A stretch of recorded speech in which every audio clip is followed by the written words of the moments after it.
On July 15th, NASA's Solar Dynamics Observatory recorded a large eruption, forming a canyon of fire on the sun. This explosion produced a coronal mass ejection, but fortunately it wasn't directed toward Earth. As solar cycle 25, such occurrences provide vital understanding into solar conduct and space weather. View this video to discover more regarding this outburst and its importance. The discovery and confirmation. The occurrence centered on a solar filament, an elongated thread of cooler, dense plasma suspended by magnetic fields above the sun's face. These features are frequent structures often visible as dark streaks when seen using specific wavelengths. Yet, when they collapse, the outcome can be spectacular. This specific filament rooted at the sun's northeastern boundary abruptly erupted, recorded sharply by NASA's Solar Dynamics Observatory. The incident displayed plasma ejecting from the surface in luminous arcs, leaving a bright trench of heated gas. The eruption's size was significant. The filament spanned roughly 250,000 miles, matching the span separating Earth and the Moon. Upon collapsing, it left what seemed a channel or a ravine of plasma with projected wall elevations approaching 12,400 meters. The visual outcome was remarkable, particularly within extreme ultraviolet imagery. The eruption's origin lies in solar magnetic structure. Over duration, tension can accumulate within these loops until the configuration grows unstable. When failing, magnetic reconnection happens, a mechanism where field lines rupture and swiftly rearrange. This discharges huge energy quantities which, here, fueled the outburst and propelled a CME outward. Imagery from SOHO and GOES-19 satellites verified the CME's path. It traveled outward yet not earthward. The explosion seemed to expand gradually, further reducing possible effects. This wasn't a solar flare, a quick light burst, but rather a slower evolving incident grounded in magnetic dynamics. It formed a noticeable furrow within the Sun's atmosphere and served as an ideal instance for examining filament activity like distinct characteristics. Filaments such as this are useful markers of magnetic strain. Their creation, steadiness, and eruption all linked to fundamental field arrangements. When one erupts, it frequently exposes flaws or instabilities within the supporting magnetic loops. That explains why investigators monitor closely not just the eruptions themselves, but also their formations preceding them. The July 15th event demonstrated magnetic reconnection plainly. As field lines fractured and recombined, they imprinted a hot signature onto the solar atmosphere. This supplied a clear demonstration of energy movement inside the sun's corona, an area still incompletely grasped. Furthermore, the coronal mass ejection tied to this event emphasizes the connection between magnetic disturbance and space weather. Though this CME missed Earth,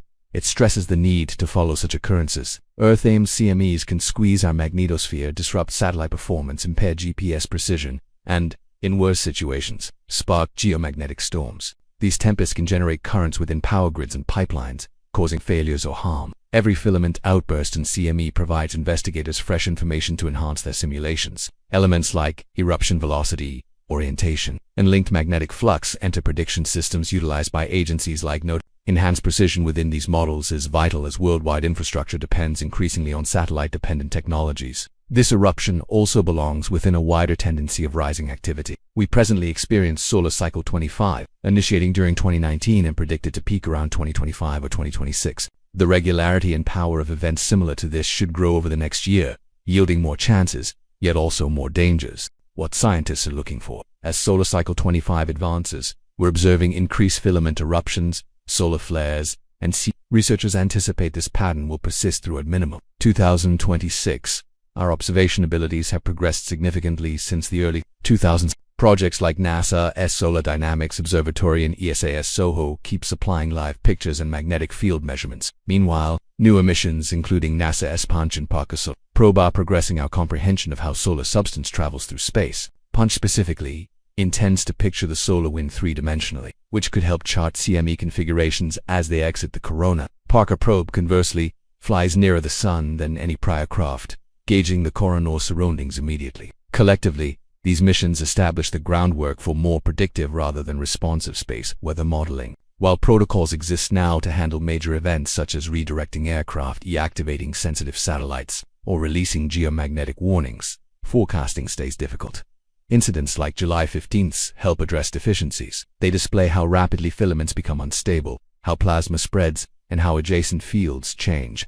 There's also expanding demand to establish worldwide space weather forecasting systems, analogous to those for hurricanes or earthquakes. As satellite networks expand and spaceflight grows more common, precise forecasting turns essential, not just beneficial. Lastly, solar events like this possess an outreach aspect. High-definition visualizations capture public attention and supply, teaching resources, explaining intricate processes, etc. Though not their main goal, they act as powerful gateways into deeper scientific insight. On July 15th, an intense solar eruption exposed the sun's magnetic energies actively, propelling a huge CME into space. While Earth remained unharmed, this incident enriched our grasp of space weather. Thanks for viewing, and remain alert for additional reports concerning solar phenomena.